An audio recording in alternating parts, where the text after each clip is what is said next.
Oke, kedengaran ya. Bentar. Ya, gimana nih kabarnya siang hari ini, teman-teman amatoris? Apa baik atau ada yang gimana-gimana? Ada yang lagi sakit kah? Atau makin deg-degan mau nyiapin SBMPTN? Nggak baik, tapi mencoba baik. Oke, baik ya, pada semangatnya untuk UTBK 2023.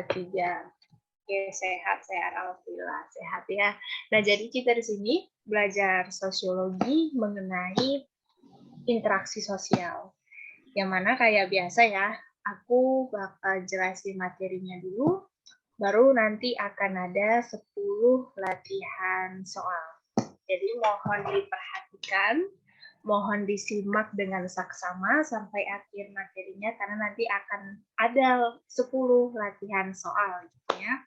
Untuk kembali mengingat gitu, seberapa kuat sih ingatannya setelah dijelasi gitu ya. Jadi akan ada 10 latihan soal. Jadi aku izin share screen dulu bentar ya.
Hujan deras.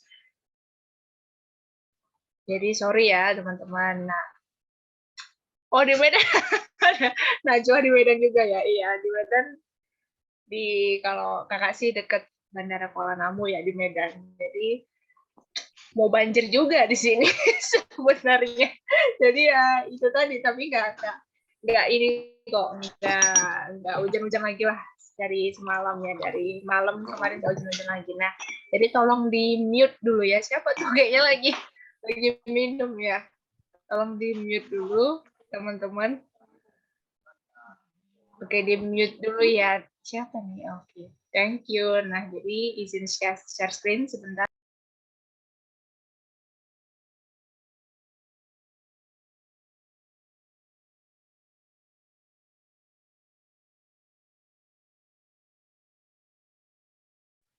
Nah, oke, udah kelihatan kan ini PPT-nya di layar? Oke, udah ya. Ya, jadi di sini kita bahas mengenai interaksi sosial. Oke, nah, interaksi sosial dalam sosiologi. Nah, apa sih interaksi sosial itu? Kita ketahui dari definisi dulu ya. Dari pengertiannya dulu kita biasanya ketahui ya. Sebentar. Nah, interaksi sosial, definisi atau pengertiannya adalah interaksi sosial adalah hubungan timbal balik ya, atau hubungan sosial yang dilakukan antar individu atau individu dengan kelompok dan juga kelompok dengan kelompok. Jadi bukan hanya individu dengan individu aja gitu yang berhubungan sosial teman-teman. Enggak, tapi juga bisa kelompok dengan kelompok atau individu dengan kelompok. Jadi individu satu orang dengan kelompok yang beranggotakan 6 atau 5 orang. Gitu. Jadi dia nggak terbatas, hubungan timbal baliknya nggak terbatas, hubungan sosialnya itu cuma antara individu itu enggak. Jadi dia nggak terbatas gitu ya. Nah, lalu kita masuk ke syarat terciptanya interaksi sosial. Nah, apa itu syaratnya? Yang pertama ada kontak, dan yang kedua itu ada komunikasi. Nah, kontak adalah hubungan antar individu yang bisa terjadi secara primer ya. Secara primer itu maksudnya langsung atau sekunder, yang berarti tidak langsung atau melalui alat perantara. Nah, alat perantaranya di sini apa? Di sini berupa alat perantara seperti alat komunikasi, alat teknologi gitu ya, seperti HP, handphone, laptop, iPad yang memang dia kontaknya secara tidak langsung. Tapi kalau yang dia primer, nah primer ini kan secara langsung, berarti tatap muka secara langsung gitu ya, ketemu secara langsung. Dan nantinya dari kontak ini, dari syarat terciptanya interaksi sosial melalui kontak ini, diharapkan akan menghasilkan suatu respons atau tanggapan dari si penerima informasinya gitu. Nah, lalu masuk ke komunikasi.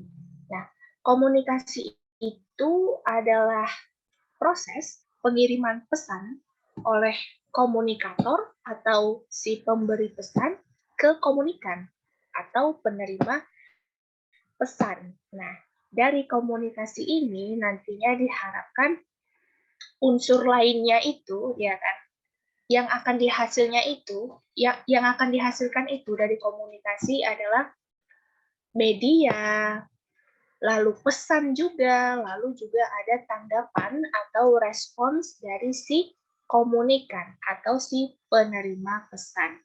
Jadi perlu diingat syarat adanya interaksi sosial itu cuma ada dua ya. Yang pertama ada kontak, lalu yang kedua ada komunikasi. Nah, kita masuk ke ciri-ciri interaksi. Menurut seorang tokoh ya, atau seorang ahli yang bernama Charles P. Lewis, ciri-ciri interaksi sosial adalah sebagai berikut. Yang pertama, terdiri dari dua orang atau lebih, ya kan, seperti definisinya tadi, seperti pengertiannya tadi, tidak hanya antar individu, tapi juga individu dengan kelompok atau kelompok dengan kelompok. Lalu ada yang kedua, terdapat komunikasi menggunakan simbol atau lambang. Nah, maksudnya gimana? Dia menggunakan simbol seperti bahasa isyarat. Nah, orang yang nggak mampu berbicara gitu ya, orang yang nggak bisa berbicara, nah itu dia pakai komunikasi isyarat, bahasa isyarat. Nah, jadi bahasa isyarat itu komunikasi nonverbal namanya ya.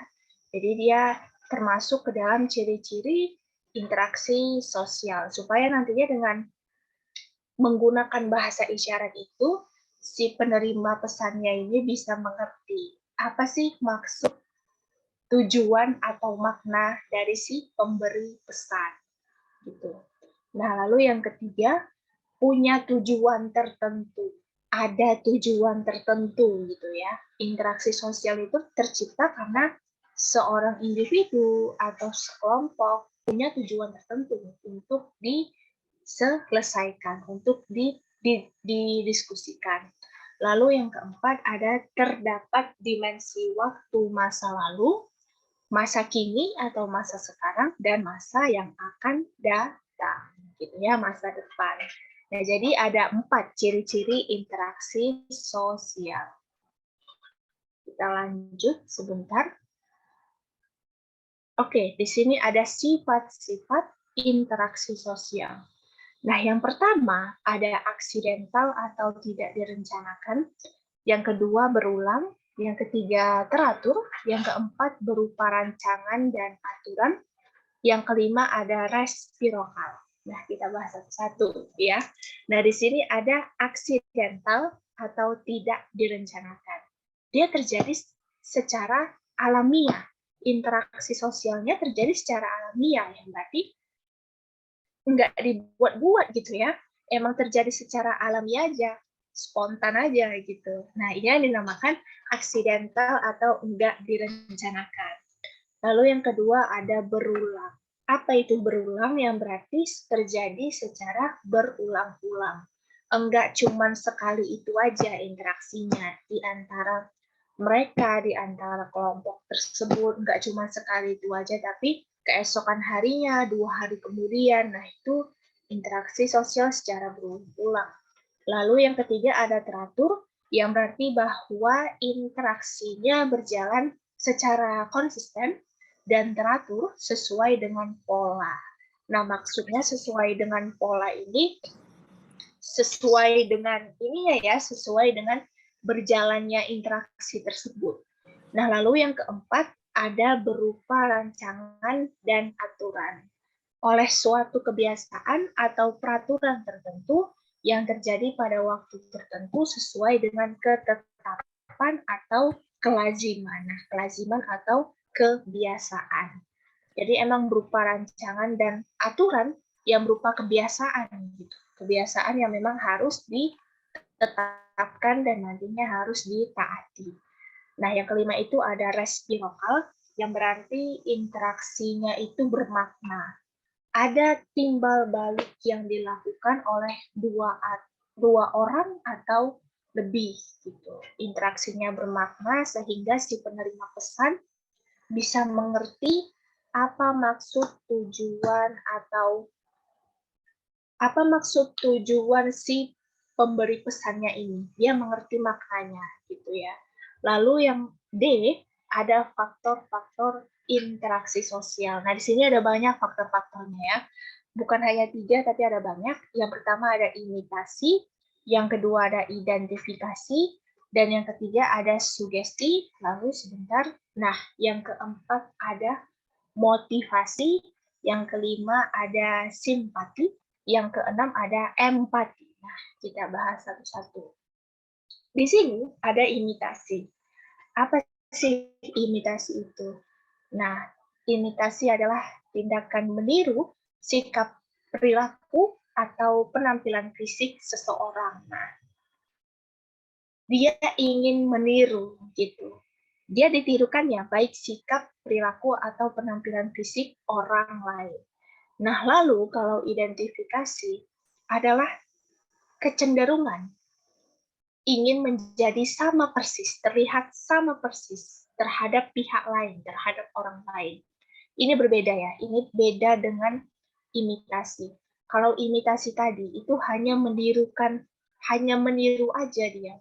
Kayak bukan meniru keseluruhannya, tapi hanya sebagian aja. Nah, itu yang imitasi.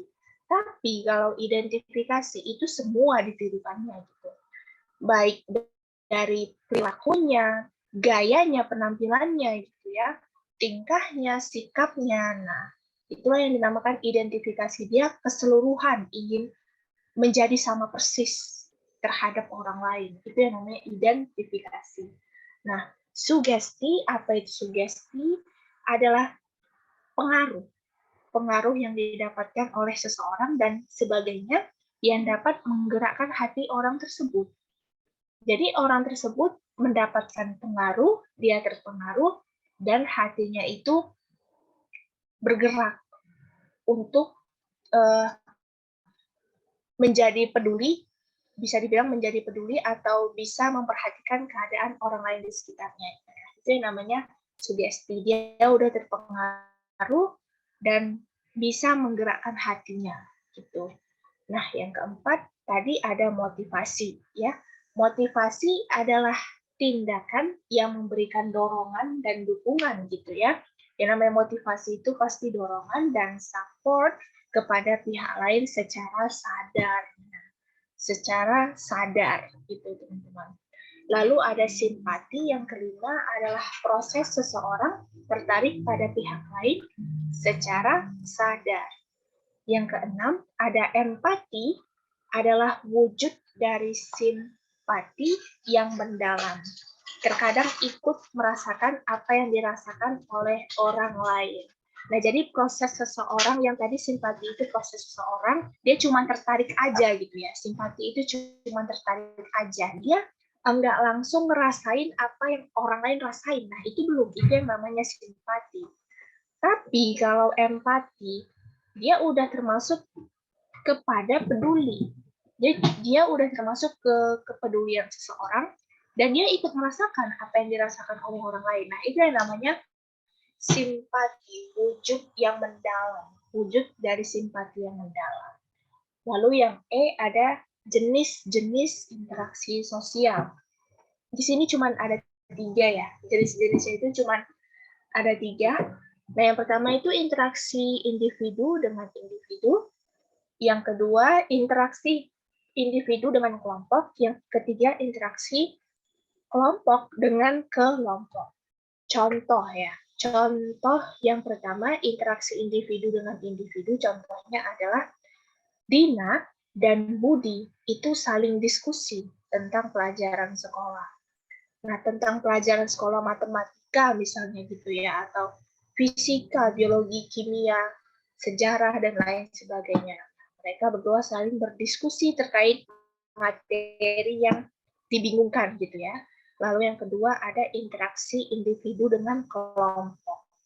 Contoh seorang guru ya, seorang guru memberikan pengajaran pada siswa-siswinya di dalam kelas. Nah, jadi gurunya satu orang gitu ya, gurunya satu orang memberikan pengajaran, pembelajaran kepada murid-muridnya di dalam kelas. Nah, murid-muridnya inilah yang dinamakan dengan kelompok di dalam kelas itu. Lalu yang ketiga ada interaksi kelompok dengan kelompok. Contohnya, pertandingan kesebelasan antar sekolah. Nah, kelompok dengan kelompok.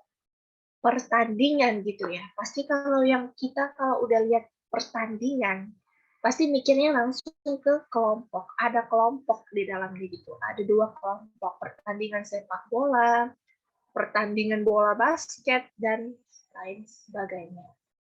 Lalu kita masuk selanjutnya yang F, itu ada bentuk interaksi asosiatif. Nah, sebenarnya ini bukan hanya asosiatif ya, ini juga ada yang disosiatif nanti dibahas. Nah, bentuk interaksi asosiatif. Kita tahu bahwa asosiatif itu mengarah pada persatuan atau penyatuan yang biasa disebut dengan integrasi sosial. Integrasi sosial itu adalah penyatuan ya, penyatuan sosial. Adapun klasifikasinya gitu ya. Adapun pengelompokannya adalah sebagai berikut. Nah, yang pertama ada kerjasama, tapi kerjasama ini ada lagi cabang-cabangnya gitu ya. Yang pertama ada kerjasama, yang kedua ada akomodasi, yang ketiga ada akulturasi, keempat ada asimilasi, dan yang kelima ada amalgamasi. Nah, ini ada banyak ini ya, cabang dari kerjasama, cabang dari akomodasi. Nah, satu-satu kita bahas. Di sini kerjasama atau cooperation adalah suatu usaha atau upaya yang dilakukan sekumpulan individu ya, atau kelompok untuk mencapai tujuan bersama. Nah, bentuk-bentuk kerjasama atau cooperation ini ada 4. Nah, yang pertama ada joint venture, yang kedua ada bargaining, yang ketiga ada koalisi, yang keempat ada kooptasi. Nah, satu-satu kita bahas. Di sini ada joint venture. Nah, apa itu joint venture? Adalah kerjasama 2 perusahaan ya. dua perusahaan untuk mendapatkan benefit, untuk sama-sama mendapatkan profit atau benefit. Jadi nggak ada yang dirugikan, sama-sama untung dua perusahaan itu. Sehingga terbentuklah kemauan untuk mengadakan kerjasama, gitu ya. Lalu ada bargaining yang B. Apa itu? Kerjasama dalam bidang tawar-menawar barang atau jasa melalui persetujuan atau kesepakatan. Ada tawar-menawar barang, ada tawar-menawar berupa jasa lewat kesepakatan yang dihasilkan atau persetujuan yang dihasilkan. Lalu yang C ada koalisi, adalah kerjasama organisasi politik untuk mencapai tujuan bersama. Nah, ini dia organisasi politik. Biasanya partai-partai politik gitu ya, parpol-parpol saling bekerja sama. Lalu ada D, kooptasi. Adalah bentuk kerjasama dengan menyepakati pimpinan, ya kan? Pimpinan yang ditunjuk untuk mengendalikan organisasi. Nah, jadi ada satu orang gitu ya, satu orang yang ditunjuk dan disepakati, disetujui untuk orang itu yang pantas dijadikan pimpinan. Orang itu yang pantas, yang cocok dijadikan leader atau ketuanya gitu ya. Nah, itulah yang namanya kooptasi. Jadi kata kunci untuk membedakan bentuk-bentuk kerjasama ini, nah yang pertama kan ada joint venture. Ingat aja kalau yang joint venture itu pasti kerjasama perusahaan. Kerjasama perusahaan. Kalau yang bargaining, kerjasama tawar-menawar. Nah, ada kegiatan tawar-menawar di situ. Negosiasi gitu ya. Barang atau jasa.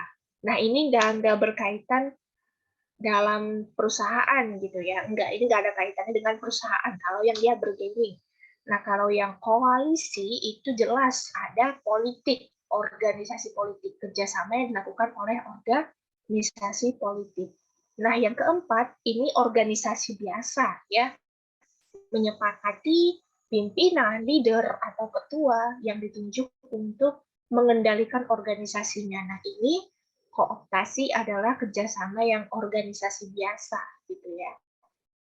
Lalu yang kedua tadi ada akomodasi. Nah, akomodasi adalah usaha atau upaya untuk menyelesaikan pertentangan atau konflik gitu ya, pertentangan, konflik, atau juga konflik sosial, masalah sosial. Nah, bentuk-bentuk akomodasi itu ada sampai berapa ya? Segregasi setelah segregasi, oke, sampai segregasi aja ternyata. Ada A sampai I. Nah, inilah bentuk-bentuk akomodasi. Nah, yang pertama ada toleransi, yang kedua ada kompromi, yang ketiga ada koersi, yang keempat ada mediasi, yang kelima arbitrasi, yang keenam adjudikasi, yang ketujuh stalemate, yang kedelapan konsiliasi, dan yang kesembilan adalah segregasi, teman-teman. Nah, kita bahas satu-satu ya. Toleransi. Sosiologi. Gratis dong. Di mute dulu. Bisa? Siapa itu ya? Di mute dulu ya, tolong ya. Oke, thank you. Nah, toleransi adalah menghargai perbedaan yang ada. Jadi sama-sama saling menghargai, saling menghormati terhadap perbedaan yang ada, maupun itu perbedaan suku, agama di Indonesia ini gitu ya, sama-sama saling menghormati kebudayaannya juga. Nah, lalu yang B ada kompromi. Adalah persetujuan jalan damai untuk mengurangi sama-sama mengurangi tuntutan pihak-pihak yang berkonflik. Itu di mute dulu ya, yang tadi. Oke, jadi pihak-pihak yang berkonflik itu atau pihak-pihak yang bertikai itu sama-sama mengurangi tuntutan, sama-sama mencari jalan keluar. Kalau yang dia kompromi tadi sama-sama mencari jalan damai gitu ya. Lalu yang ketiga, yang C, ada ngepapan Tara. itu di host tolong di mute dulu yang itu. Ngepapan itu jenisnya apa ya? Lek lagu C.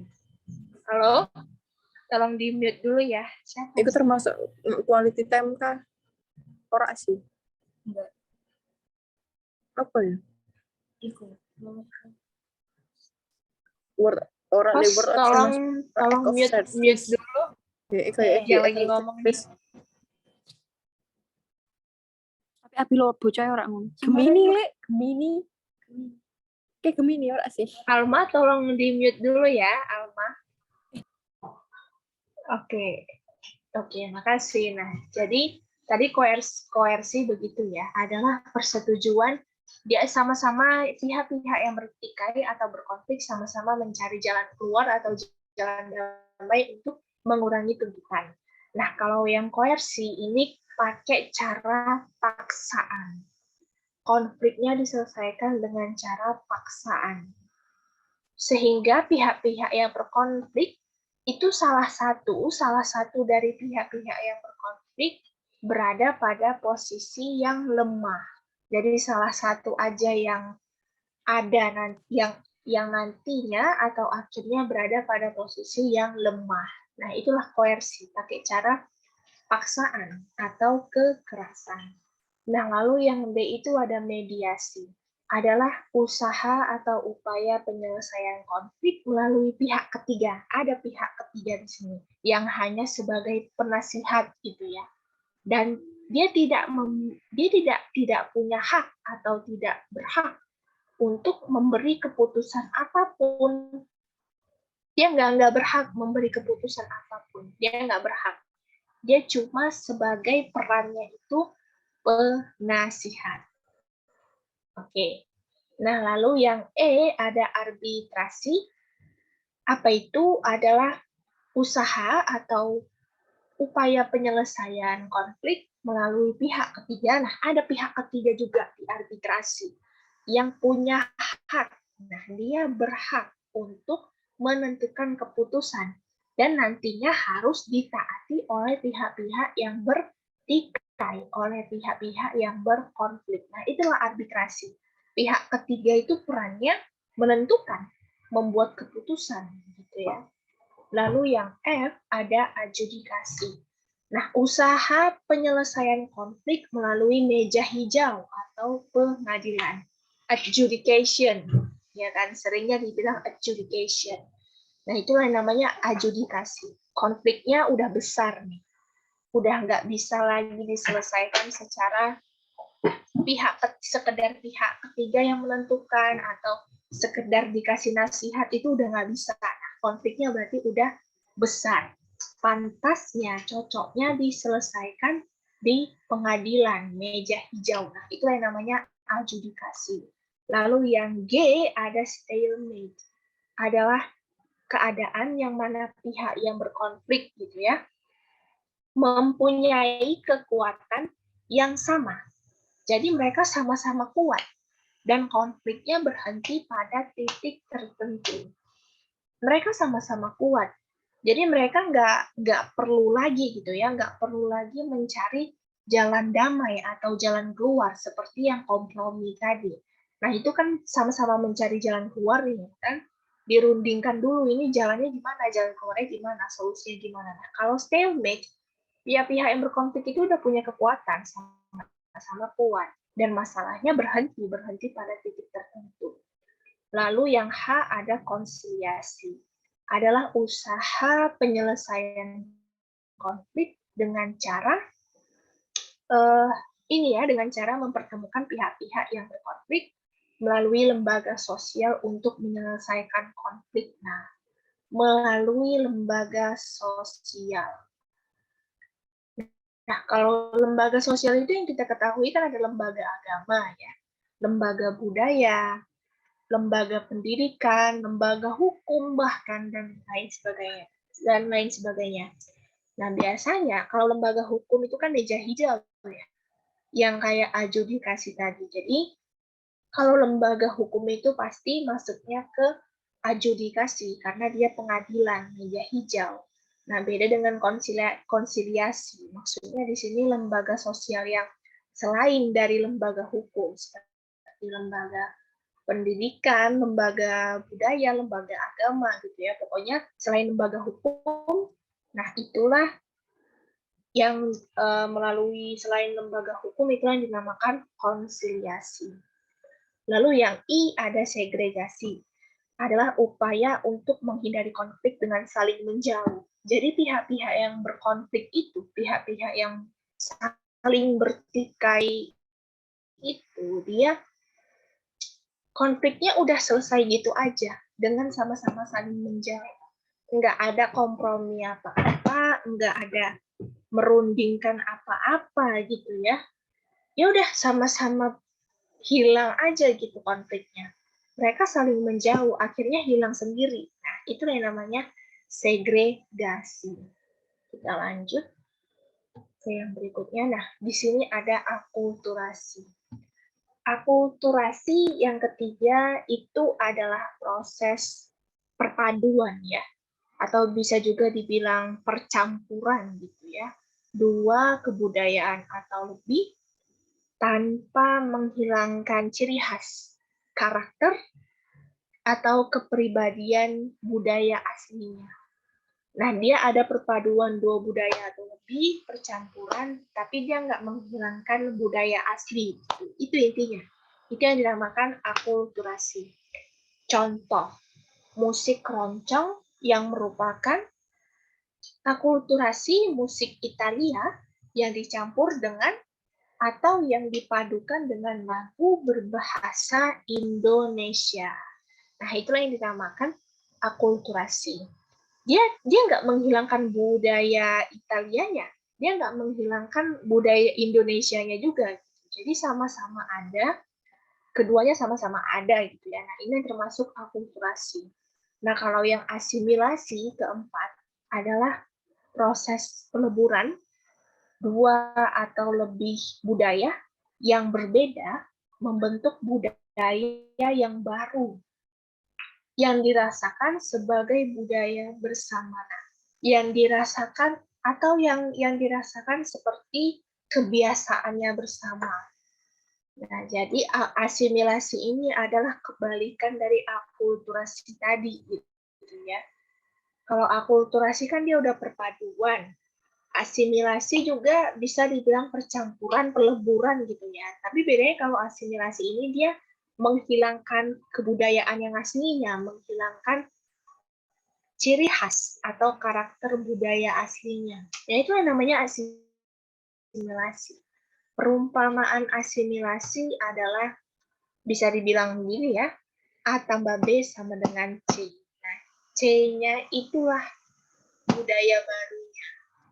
Budaya baru yang dianggap sebagai kebiasaannya bersama. Contohnya itu seperti ini. Contohnya kurikulum, sistem, bukan kurikulum ya kita bilang, sistem pembelajaran di Indonesia gitu ya. Sistem pembelajaran sekolah di Indonesia dan sistem pembelajaran di Eropa gitu. Itu dicampur, itu dilebur menjadi sistem pembelajaran yang baru yang bisa diterapkan, yang bisa digunakan di Indonesia. Sama seperti kurikulum juga, kurikulum yang ada di Indonesia, kurikulum yang ada di orang barat sana, nah itu lebur jadi satu lalu diterapkan di sini di Indonesia. Jadi ke karakter kekhasan aslinya gitu ya. Budaya barat itu hilang di Indonesia. Jadi memang itulah yang dipakai sebagai kebiasaannya nanti. Itu yang dinamakan asimilasi, teman-teman. Nah, apa amalgamasi? Yang 5 ya, ada di sini amalgamasi. Adalah proses peleburan kelompok budaya membentuk kelompok budaya baru yang meninggalkan adanya perbedaan di antara mereka. Adanya perbedaan di antara mereka. dia meninggalkan adanya perbedaan. Jadi contohnya ini pernikahan yang beda etnis atau beda suku gitu ya. Jadi emang dia ini udah berbeda etnis, berbeda suku, tapi dia nggak menghilangkan budayanya yang lama juga. Enggak. Contoh misal suaminya sukunya Batak, istrinya sukunya Sunda gitu ya, atau Jawa. Nah, masing-masing nggak menghilangkan kebudayaan aslinya, enggak. Tapi ya itu, ini yang namanya peleburan juga, dan nantinya meninggalkan ada perbedaan gitu di antara mereka.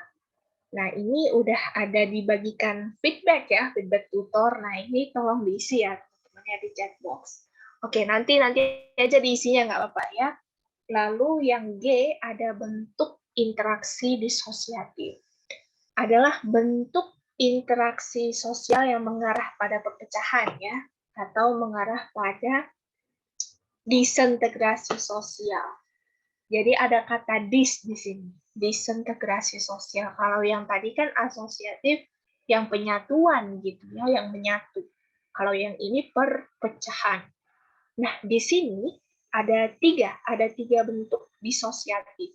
Nah, yang pertama ada persaingan atau competition, yang kedua ada kontravensi, yang ketiga ada pertentangan atau konflik. Nah, kita bahas satu-satu. Persaingan atau competition adalah interaksi antar dua individu atau lebih dengan tujuan kemenangan.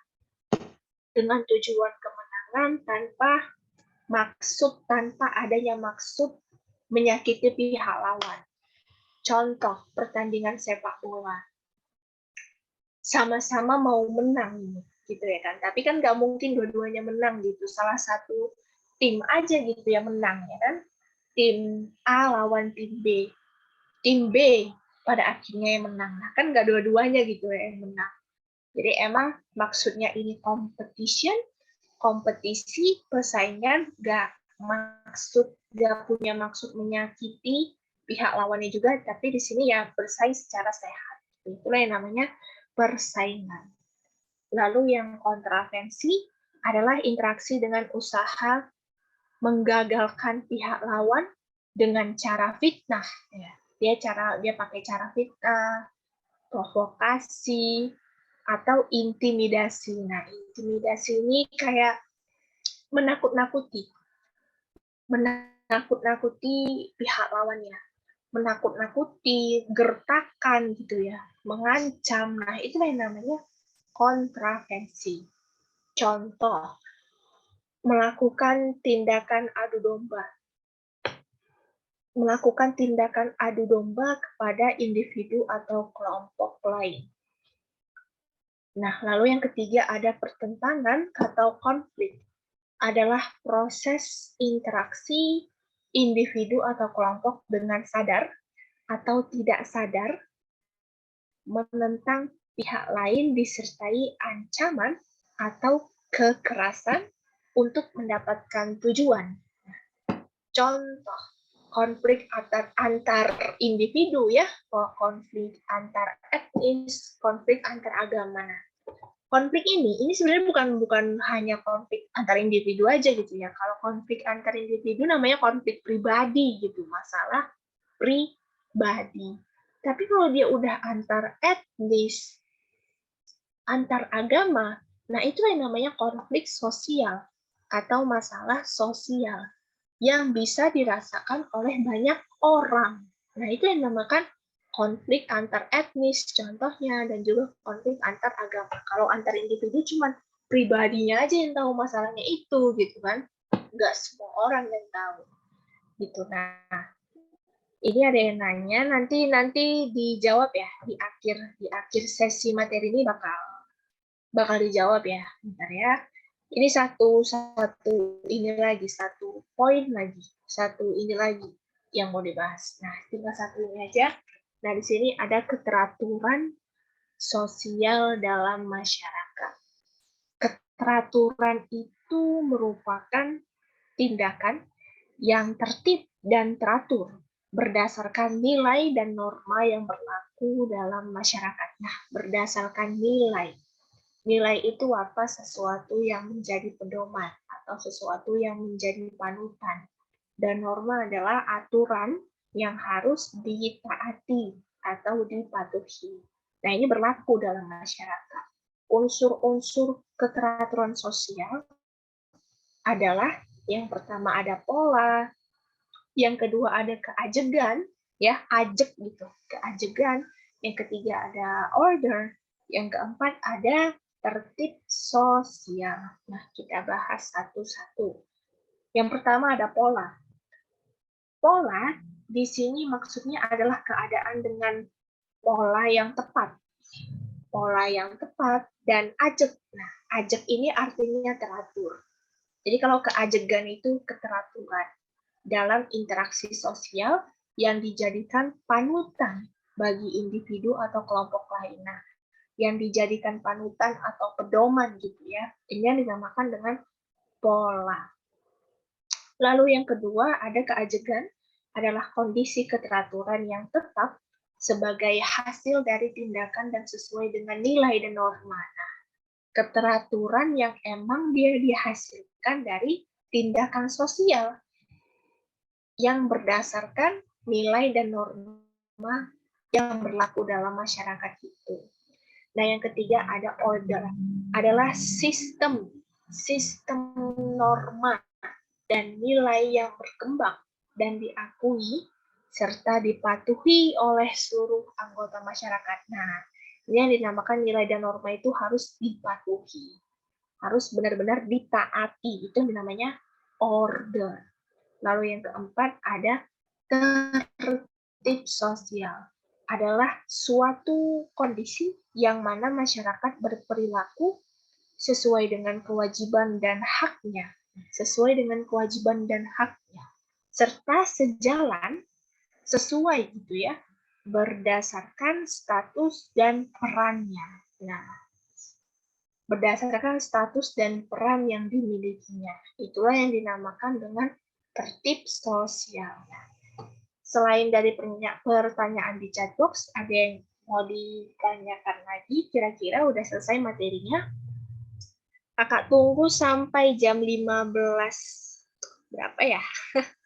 Sampai jam 16.05 ya. Kalau nggak ada pertanyaan lagi. Nah, ini udah ada pertanyaan. Yang lain boleh ya, boleh ditanyakan di chatbox atau mau di unmute juga nggak apa-apa ya. Oke. Silakan ditanya teman-teman, kalau ada yang bingung tanya aja ya. Ini tentang interaksi sosial. Ini materinya termasuk ke dalam materi yang sering sekali masuk ke dalam UTBK yang resmi. Sering sekali masuk tentang interaksi sosial ini. Jadi ayo ditanyakan yang mana nih, di bagian yang mana yang bingungnya gitu ya.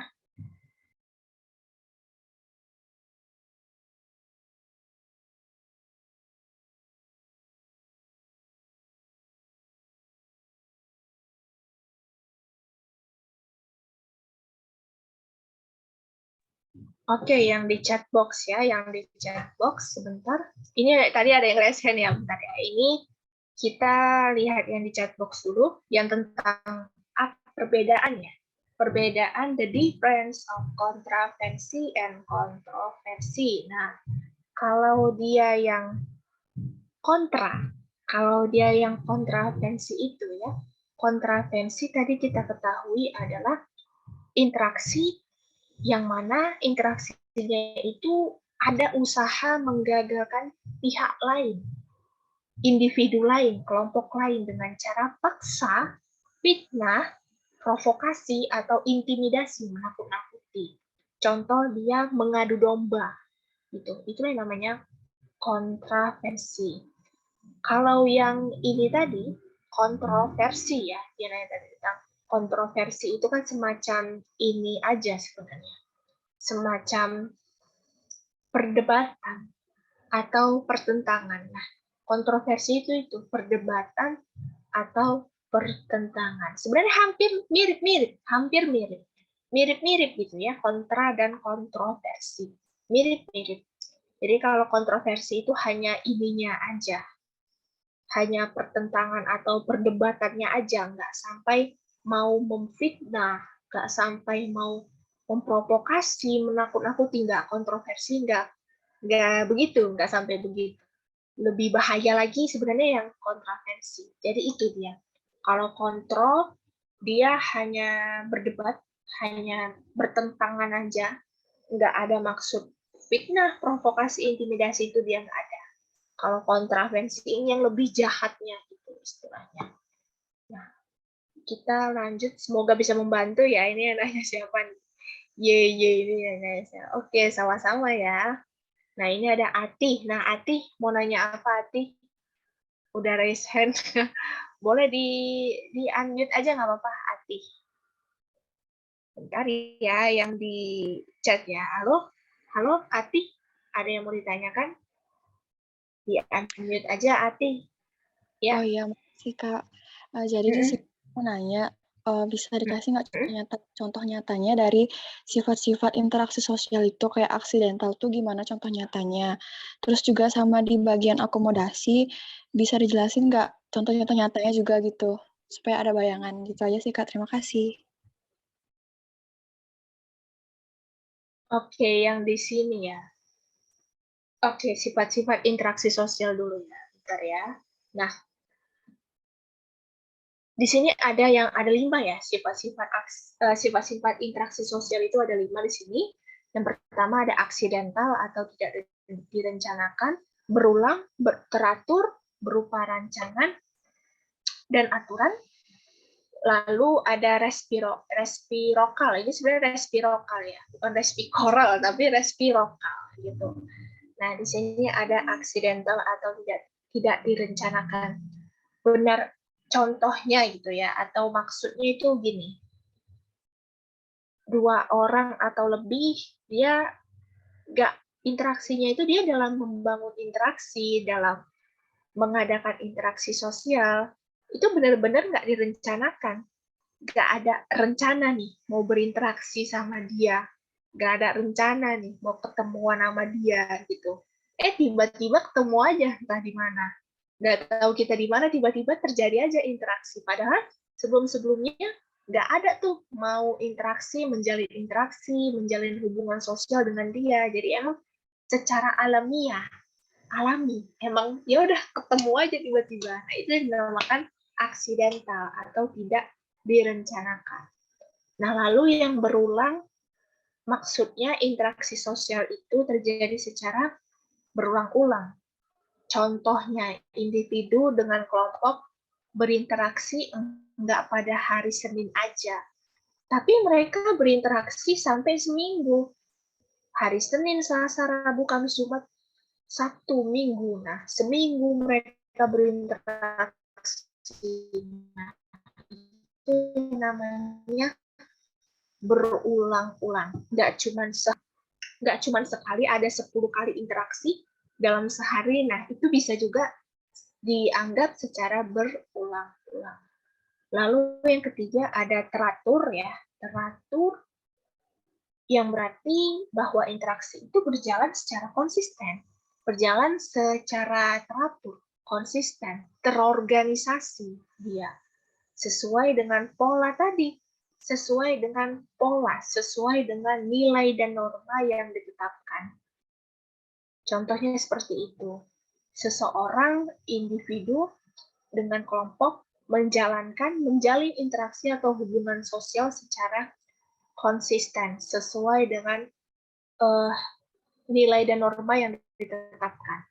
Itu yang dinamakan dengan teratur. Lalu kalau dia yang keempat berupa rancangan dan aturan adalah suatu kebiasaan gitu ya, suatu kebiasaan atau peraturan. Nah, contohnya itu gini, kebijakan. Pemerintah membuat kebijakan di kota ini. Misal pemerintah Kota Medan, pemerintah Kota Jakarta membuat suatu kebijakan. Ketetapan. Nah, kebijakan itu akan menjadi ketetapan. Dan kemudian akibatnya masyarakat di situ harus mentaati. menaati atau mematuhi si kebijakan yang udah dibuat pemerintah tadi. Nah, rancangan dan aturan itu adalah kebijakannya. Itu contohnya. Lalu yang resiprokal berarti interaksi yang bermakna. Ada suatu timbal balik yang dilakukan oleh dua orang atau lebih. Contohnya itu gini. Si penerima pesan, anggap aja lah si komunikator dan komunikan tadi ya. Komunikator itu pemberi pesan, komunikan itu penerima pesan. Nah, jadi si komunikannya ini ngerti atau paham tentang maksud dan tujuan si komunikatornya. Apa sih maksud dari informasi si komunikatornya tadi yang dikasih tahu ke si komunikannya? Jadi si komunikannya itu paham tentang maksud si informasi ini apa ya. Nah, itulah contohnya. Jadi emang interaksi yang bermakna itu jadi si komunikannya itu paham dengan apa yang dimaksud si komunikator. Nah, itulah contoh dari resiprokal. Kalau yang faktor interaksi, nah ini ada banyak ya. Sebentar, nah ini tadi faktor interaksi juga ya tadi ya yang ditanya Ati, ya kan faktor interaksi juga ya tadi ya. Faktor interaksi di sini ada 6.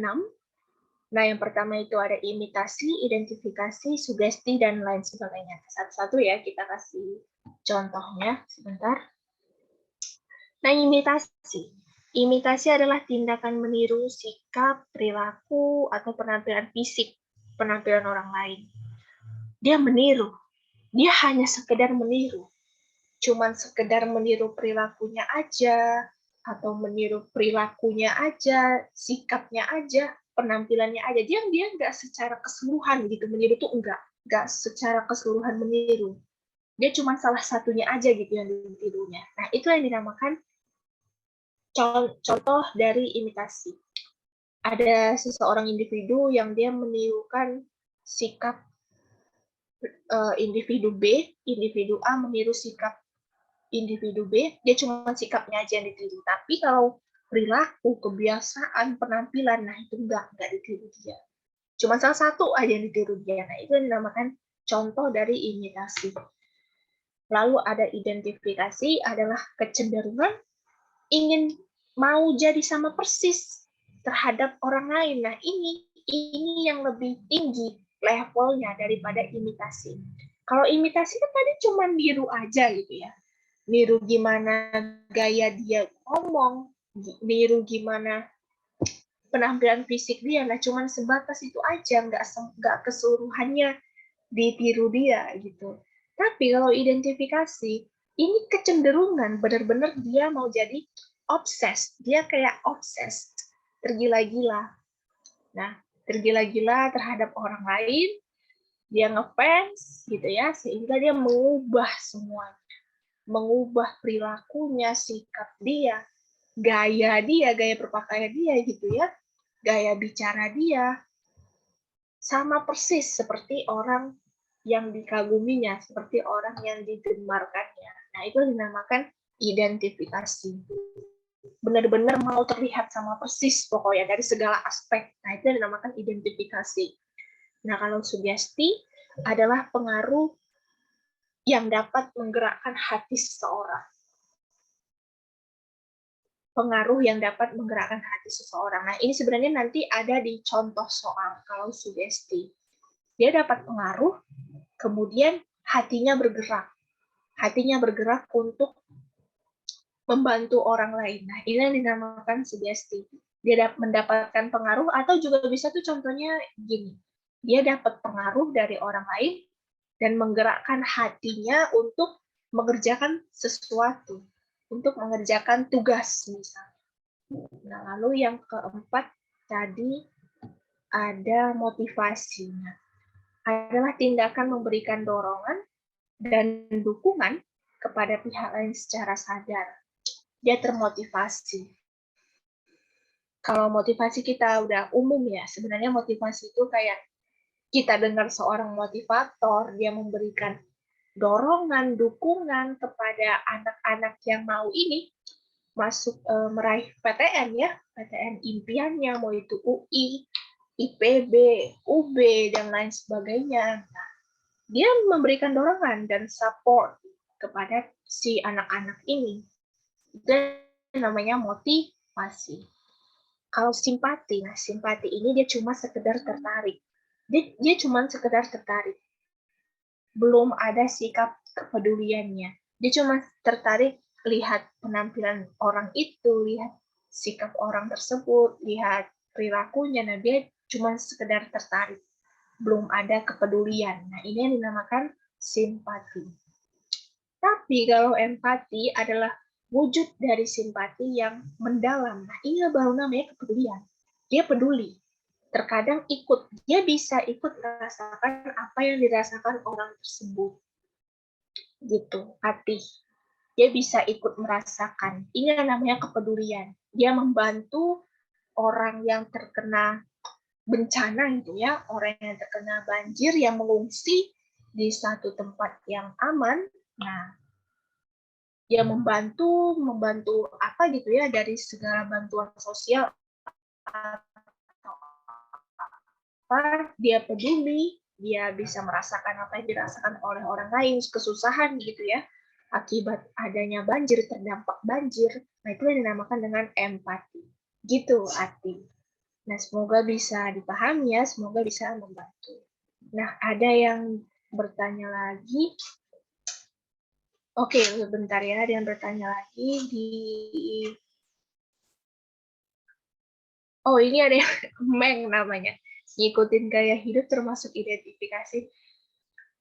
Kalau dia cuman ngikutin gaya hidup, kalau dia nggak mengikuti ini ya, nggak mengikuti, dia cuma mengikuti gaya hidup gitu, berarti cuma mengikuti kebiasaannya gitu ya. Sebenarnya kalau dia nggak ada niatan untuk cenderung sama persis, nah itu berarti imitasi. Dia cuma ngikutin gaya hidupnya aja, tapi nggak mau cenderung jadi sama persis, nah itu imitasi. Tapi kalau dia ada niatan, nah ini yang bahaya. Kalau dia ada niatan menjadi sama persis dengan orang tersebut, nah itu yang namanya identifikasi. Jadi kita harus tahu dulu nih, dia ngikutin, dia niru gaya hidup. Dia ada niatan nggak ya untuk jadi sama persis? Nah, kalau dia nggak ada niatan, berarti cuma sekedar ini aja, niruin aja. Itu yang namanya imitasi. Nah, lalu sebentar, semoga bisa membantu ya, siapa tadi yang nanya? Meng, oke. Nah, ini ada yang nanya lagi, Sabita. Kalau untuk teori interaksi sosial itu, teori interaksi sosial. Ya, interaksi sosial ini termasuk sering masuk ke tryout UTBK, ke UTBK resminya juga nanti gitu, Sabita. Dia sering sekali masuk ke soal-soal UTBK, interaksi sosial ini.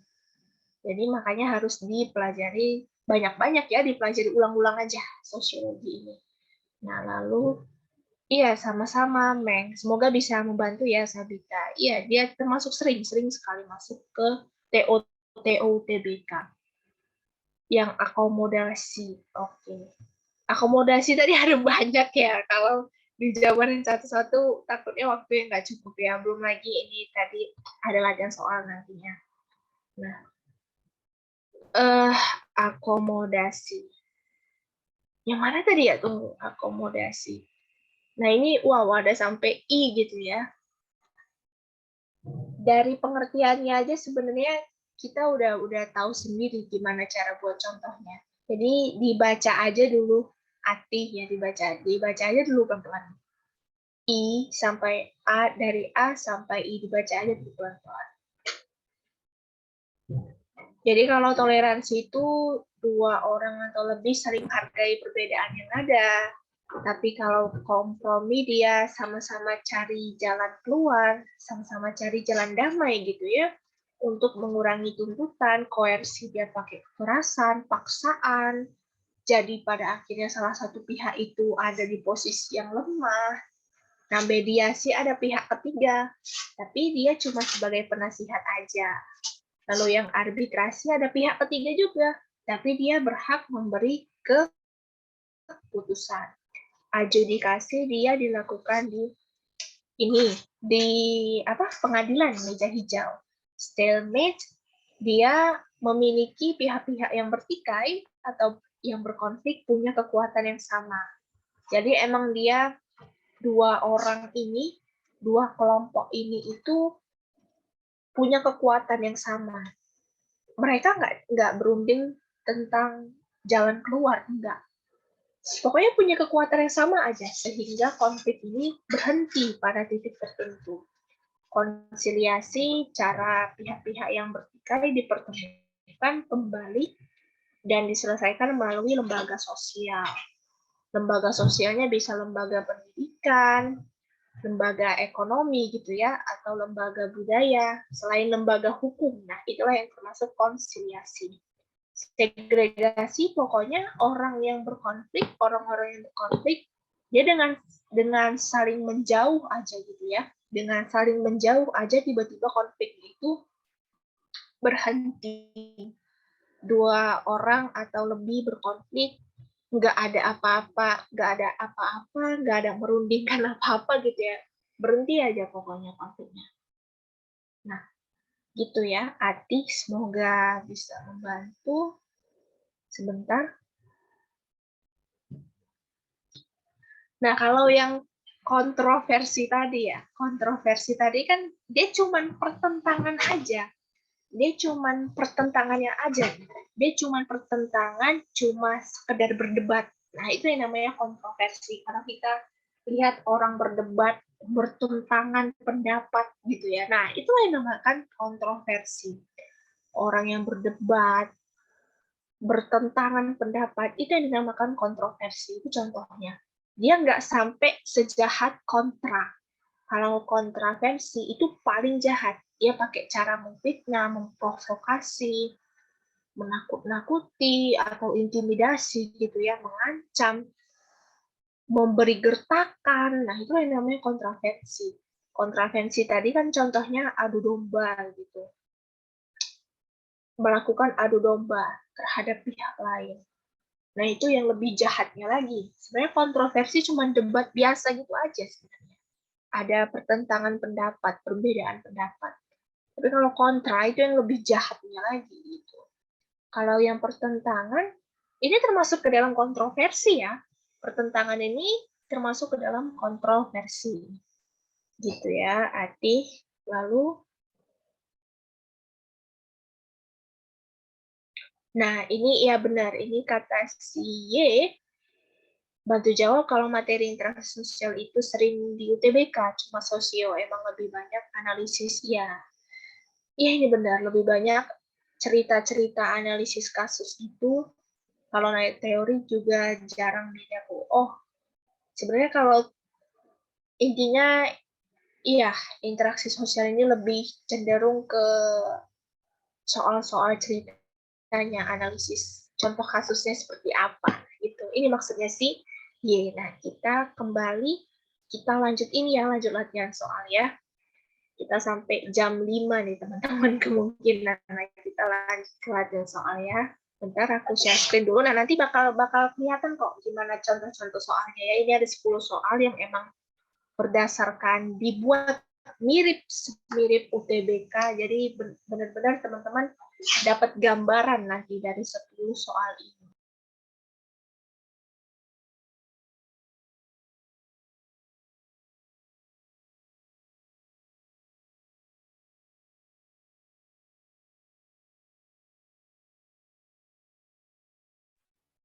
Oke, udah kelihatan ya kayaknya ya. PPT-nya di ini bisa direspon teman-teman. Tuh kelihatan kan PPT soalnya? Ini tentang interaksi ya, tentang interaksi sosial. Kelihatan kan ya PPT-nya? Bisa direspon di chat box. Oke, kita mulai dari nomor 1 ya. Kita mulai dari nomor 1. Jadi tolong diperhatikan ya teman-teman ya. Tolong diperhatikan soalnya baik-baik gitu ya. Kalau salah juga nggak apa-apa sebenarnya, karena ini latihan-latihan aja. Jadi nanti udah punya gambaran nih gimana soal sosiologi di UTBK nanti. Gitu. Nah, kita bahas ke soal nomor 1. Ini dikerjakan 2-3 menit gitu ya. Karena nanti di UTBK waktunya sangat-sangat singkat. Gitu. Untuk satu soal itu paling bisa dikerjakan 2 menit paling. Nah, ini dikerjakan 2-3 menit ya, soal pertama. Dijawab di chat box juga ya nanti ya, dijawab A, B, atau C gitu. Nah, sebentar. Nah, inilah soalnya, soal pertama ya. Ketua adat sedang memberikan pandangan kepada masyarakat bahwa kekeringan mata air di desa mereka karena masyarakat menebangi hutan di hulu sungai. Dia menyarankan agar masyarakat tidak mengambil kayu lagi dan dengan cara bergotong royong menanam pohon kembali. Masyarakat di desa itu tanpa perlu berpikir panjang langsung mengikuti saran dari tokoh adat tersebut ya. Interaksi sosial antara tokoh adat dengan masyarakat desa didorong oleh faktor. Nah, apakah faktor identifikasi, empati, simpati, imitasi, atau sugesti? Nah, apa ya kira-kira jawaban teman-teman? Oke, ada yang mau jawab lagi kira-kira? Nah, ada yang jawab E, ada yang jawab C ya. Ada yang jawab E, ada yang jawab C. Ada yang jawab lagi kira-kira? Oh, ada juga yang jawab B ternyata. Kita keep ya, nggak apa-apa, kita keep aja. C, B, E, B, C, E ya. Oke, banyak juga yang jawab E ternyata. Nah, oke, kita lihat ya, cukup ya. Nah, B, C, dan E. Kita keep aja. Sebentar. Nah, jawaban yang tepat itu E ya, teman-teman. Entok E. Sugesti. Sugesti adalah pemberian pengaruh. Nah, dia dikasih pengaruh atau pandangan seseorang terhadap orang lain sehingga orang tersebut akan mengikutinya tanpa berpikir panjang. Nah, contoh yang tadi, contoh seperti soal tadi, ketua adat sedang memberikan pandangan atau pengaruh kepada masyarakat bahwa kekeringan mata air di desa karena masyarakat menebangi hutan di hulu sungai. Dia punya saran supaya masyarakat tidak ambil kayunya lagi dan dengan cara bergotong royong menanam pohon kembali. Masyarakat di desa itu tanpa perlu berpikir panjang langsung ngikut saran atau usulan dari tokoh adatnya tadi. Nah, jadi sugesti ya, siapanya tadi ini si masyarakat desanya tadi udah terpengaruh nih, udah terinfluence sama si tokoh adatnya. Dibilang tokoh adatnya dikasih saran, kasih usulan gini gitu, diikuti. Nah, itulah yang dinamakan dengan sugesti. Oke, siap ya. Kita masuk ke soal nomor 2. Sebentar ya. Soal nomor 2. Nah, adanya penerapan hukum di Nangro Aceh Darussalam atau NAD sebagai bentuk usaha pemerintah agar Nangro Aceh Darussalam tidak memisahkan diri dari Indo. Hal ini merupakan bentuk kerjasama berupa apa nih teman-teman? Apakah A. Koalisi, B. Kooptasi, C. Joint venture. Nah, joint venture tadi yang perusahaan ya. Bargaining itu tawar-menawar bidang jasa atau barang. E. Gotong royong. Nah, yang mana nih teman-teman? Kira-kira yang mana nih jawabannya? Ayo, gimana? Pada jawab apa ya di chat? Bentar. Waduh, ada yang pada jawab. Ada udah 5 orang nih yang jawab. Wow, ada yang jawab B ya. B adalah kooptasi. Nah, ada yang mau jawab lagi kira-kira? 10 soal ya, Irfan. Ada 10 soal ya. Ada 10 soal. Nah, jadi 8 soal lagi setelah ini. Oke, cukup ya. Kita keep jawabannya B. Kita keep. Kita mau lihat nih, apa jawaban yang benar dan gimana pembahasannya. Benar, jawabannya itu kooptasi. Kooptasi adalah proses penerimaan unsur-unsur baru dalam kepemimpinannya, dalam leadership dan pelaksanaan politik ya, kayak yang tadi gitu, organisasi politik untuk menghindari konflik atau masalah sosial yang bisa merusak sebuah organisasi. Unsur-unsur baru itu bisa berupa pergantian pemimpin atau kebijakan yang dilakukan pemimpin tersebut. Jadi, adanya penerapan hukum Islam di Nangro Aceh Darussalam atau NAD sebagai bentuk usaha pemerintah agar NAD tidak memisahkan diri dari Indo. Nah, kita lanjut ke soal nomor 3. Nah, ini mulai dikerjakan selama 2-3 menit. Interaksi sosial bisa berlangsung baik dengan sendirinya maupun dengan disengaja. Dengan sendirinya berarti dengan alami ya, secara alami gitu, nggak direncanakan. Kayak yang contoh aksidental tadi. Interaksi terjadi dalam suatu keadaan yang mana seseorang itu benar-benar kenal pihak lain, sehingga pandangan, sikap, maupun kaidah-kaidah yang berlaku pada pihak lain melembaga, bahkan menjiwainya. Hal ini merupakan salah satu faktor pendorong interaksi sosial berupa apa nih teman-teman? Apakah imitasi, sugesti, simpati, motivasi, atau identifikasi? Nah, yang mana nih teman-teman kira-kira jawabannya? E ya, ada yang jawab E. Yang lain kira-kira apa nih? Ada yang jawab apa? E itu identifikasi. Oke, kita keep. Yang lain ada lagi yang mau jawab kira-kira? E. Oke, pada jawab E. Oke ya, cukup ya. Nah, apa ya kira-kira jawabannya? Ya, benar jawabannya itu E.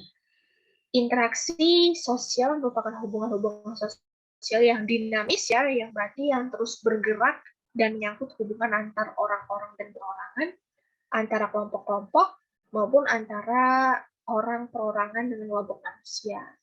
Faktor-faktor yang mempengaruhi interaksi sosial adalah, nah kita langsung ke identifikasi aja, yaitu kecenderungan ingin menjadi sama persis terhadap pihak lain.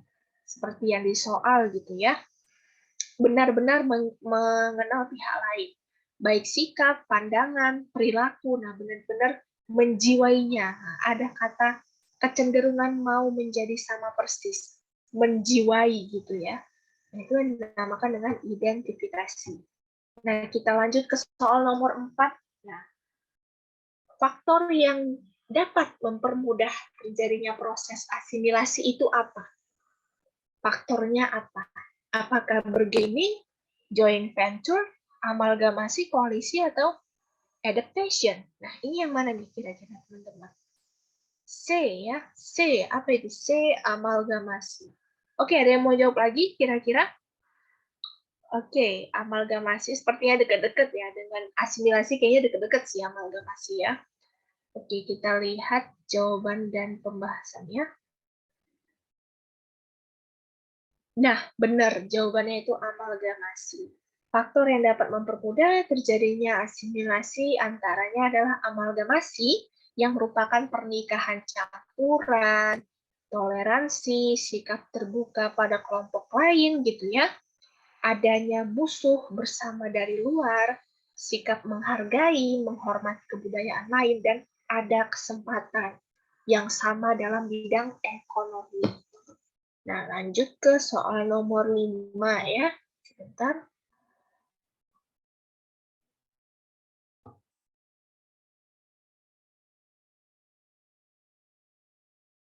Oke. Beri gotong royong adalah A. Masyarakat saling bahu-membahu membantu korban tanah longsor. B. Anak-anak berbondong-bondong menonton pertandingan sepak bola. C. Organisasi yang punya misi, visi misi yang sama, membentuk kekuatan. D. Calon anggota legislatif.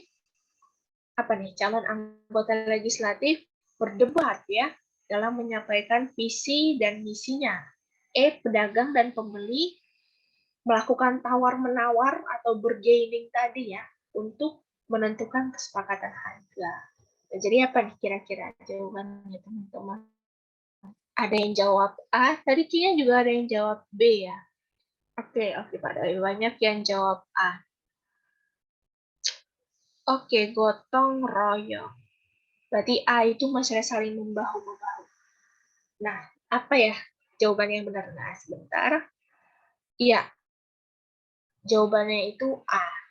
Saling bahu-membahu, menolong, membantu ya. Korban tanah longsor. Gotong royong adalah bekerja sama, tolong-menolong, bantu-membantu. Contohnya yang tadi. Bantu korban tanah yang mengalami tanah longsor. Soal nomor 6, kita masuk ke soal nomor 6 ya. Untuk menghindari terjadinya konflik yang bersifat horizontal ya. Bersifat horizontal ini maksudnya bersifat sederajat. Contoh tuh kayak konflik agama, suku, ras, yang emang dia horizontal. Yang emang dia tuh ini, teman-teman, mendatar ya, horizontal itu mendatar. Jadi sederajat dia. Nggak ada yang lebih tinggi. Kayak, ya itu, contohnya itu kayak konflik antar etnis, suku, agama. Maka diperlukan adanya upaya program pembauran atau asimilasi. Berikut ini faktor pendorong asimilasi. Nah, tadi udah ada ya di pembahasan soal nomor berapa tadi itu udah ada gitu ya. Faktor pendorong asimilasi. Ada musuh bersama dari luar, dominasi golongan yang berkuasa ya, terisolasi atau terasingkannya kehidupan golongan tertentu, perasaan rendah dalam menghadapi kekuatan dari kebudayaan yang dihadapi, perasaan bahwa kebudayaan golongan tertentu itu lebih tinggi daripada kebudayaan golongan lain. Nah, apa nih kira-kira jawabannya? A ya. Oke, ada yang mau jawab lagi? Ada musuh bersama dari luar.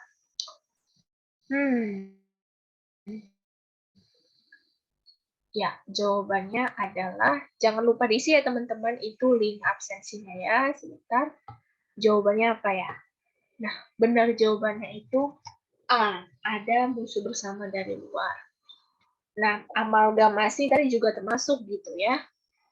Sikap terbuka dari golongan penguasa, iya. Kesempatan yang seimbang dalam ekonomi juga iya. Sikap toleran, persamaan unsur kebudayaan. Nah, kita lanjut ke soal nomor 7 ya. 3 soal lagi nih teman-teman. Berikut ini yang bukan merupakan bentuk-bentuk kontravensi adalah, nah, yang bukan merupakan bentuk-bentuk kontravensi atau yang bukan macam-macam kontravensi, apa aja itu? Menolak, berkhianat, mendiskriminasi, atau pembedaan perlakuan ya, diskriminasi itu pembedaan perlakuan, intimidasi, menakut-nakuti, ataukah menyangkal pernyataan orang lain di muka umum. Nah, apa nih kira-kira jawabannya? A itu menolak. Yang bukan berarti ya, yang berarti yang kecuali, dia nanya yang kecuali gitu ya. A itu menolak. Nah, oke. Dia nanya kecuali nih teman-teman. Ada jawab E juga. Menyangkal pernyataan. Oke, kita cek ya. A dan E. Oke, nggak apa-apa, kita keep aja. Jawabannya itu C, teman-teman. Mendiskriminasi. Nah, ini nggak apa-apa salah ya. Ini nggak apa-apa juga salah sebenarnya. Pembahasannya, kontravensi itu merupakan interaksi dengan usaha untuk menggagalkan pihak lain dengan cara fitnah, provokasi, atau intimidasi. Bentuk-bentuk kontravensi adalah menolak, menghasut, berkhianat, gitu ya. Menolak, menghasut, berkhianat, melawan, mengintimidasi, dan menyangkal pernyataan orang lain di muka umum. Jadi mendiskriminasi atau pembedaan perlakuan itu nggak ini ya, nggak termasuk ke dalam bentuk kontravensi. Nah, lalu kita lanjut ke nomor 8. Sebentar, kita lanjut ke nomor 8. Masyarakat Indo merupakan masyarakat yang sangat heterogen, berarti sangat beragam, baik suku, agama, atau apapun itu. Sehingga dalam kehidupan sehari-hari terjadi asimilasi. Nah, asimilasi ini terjadi melalui proses, apakah akulturasi, ada asimilasi juga di sini ya kan, ada amalgamasi, arbitrasi, atau akomodasi. Nah, kira-kira yang mana nih jawabannya? Tadi udah berkali-kali ya ini ada ya. Nah, pasti jawabannya itu C ya, jawabannya itu C. Adalah amalgamasi. Nah, jadi nggak jauh-jauh sebenarnya. Asimilasi itu nggak jauh-jauh sebenarnya dari amalgamasi. Nah, ini udah jelas ya tadi ya definisi amalgamasi itu contohnya pernikahan yang berbeda etnis atau berbeda suku. Kita lanjut ke soal nomor 9, 2 soal lagi. Oke, para warga melaksanakan gotong royong setiap hari Minggu untuk menjaga agar lingkungannya terhindar dari berbagai macam penyakit. Bentuk interaksi sosial tersebut adalah, gotong royong apakah kooperasi, cooperate, kooptasi, arbitrasi, akomodasi, ataukah kompromi? Nah, ini yang mana nih yang benar? Ada yang jawab A dan yang lain jawab A juga ya. Nah, iya, ini deket-deket kayak kooperasi, maksudnya kerjasama ya. Cooperation, itu artinya kerjasama. Oke. Nah, apa nih kira-kira jawabannya? Sebentar. Oke, jawabannya itu iya benar. Kooperasi, cooperate. Nah, ini nggak perlu dijelasin lagi ya, kalau gotong royong yang sama-sama bekerja gitu pada intinya. Nah, yang soal terakhir, nomor 10, kepatuhan Ibu Alif untuk selalu minum obat sesuai anjuran dokter ya, sesuai anjuran dokter Ivan adalah contoh interaksi sosial antara dokter dengan pasien. Faktor yang mendorong terjadinya interaksi mereka adalah apakah motivasi, sugesti, imitasi, simpati, atau identifikasi. Nah, yang mana nih teman-teman? Ada yang jawab A, ada yang jawab B. Apakah motivasi atau sugesti? Nah, ayo, apa nih kira-kira ada yang mau jawab lagi? Oke, banyak yang jawab A ya. Nah, kita cek segera. Ya, iya benar. Jawabannya itu B, teman-teman. Jawabannya itu B. Pembahasannya, kepatuhan Ibu Alif untuk selalu minum obat sesuai anjuran yang diberikan oleh Dr. Ivan adalah contoh interaksi sosial antara dokter dengan pasien. Faktor yang mendorong terjadinya interaksi mereka berdua adalah sugesti. Nah, sugesti tadi kalau kita ingat definisinya adalah si pasiennya itu, Ibu Alifnya itu dikasih pengaruh sama dokternya. Dikasih pengaruh sehingga ibunya ini dapat menggerakkan hati Ibu Alif untuk meminum obat sesuai dengan anjuran dokter Ivan.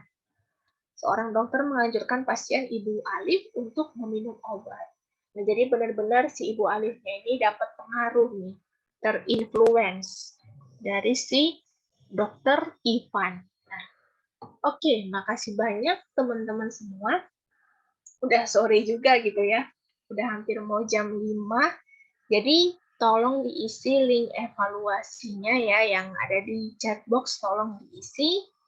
Nah, jangan lupa sebelum keluar tolong diisi ini. Jadi terima kasih banyak semua udah ngikutin nyimak sampai akhir sama PPT-nya nanti di-share Kira. Iya, betul. PPT-nya nanti di-share. Oke, makasih banyak semuanya. Boleh leave ya. Oke, salam sehat semuanya. Boleh leave ya. Iya, sama-sama. Bentar.